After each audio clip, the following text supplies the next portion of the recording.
Supporter PSM Makassar dari berbagai elemen berunjuk rasa di depan Monumen Mandala, Jalan Jenderal Sudirman pada Senin siang. Aksi yang diikuti ratusan supporter tim Juku Eja tersebut tidak lepas dari gaji para pemain dan staf yang menunggak. Dalam tuntutannya, para supporter meminta pihak manajemen PSM membayarkan gaji pada pemain PSM Makassar yang menunggak hingga saat ini. Tak hanya itu, dalam aksinya, mereka juga memblokir jalan nasional tersebut dan membentangkan spanduk yang bertuliskan "Bayarkan gaji pemain PSM Makassar". Hari ini adalah aksi damai semua elemen supporter dan seluruh pencinta PSM.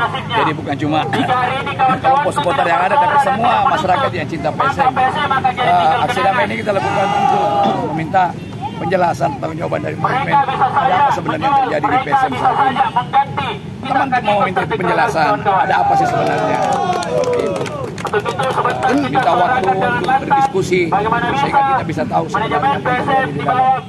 Kegelisahan para supporter ini tak lepas dari curhatan pelatih Bernardo Tavares, hingga yang terakhir pemain asing Victor Mansarai yang meminta kontraknya diputus karena persoalan gaji menunggak. Ilham Syam, Fajar TV dan Fajar Radio melaporkan.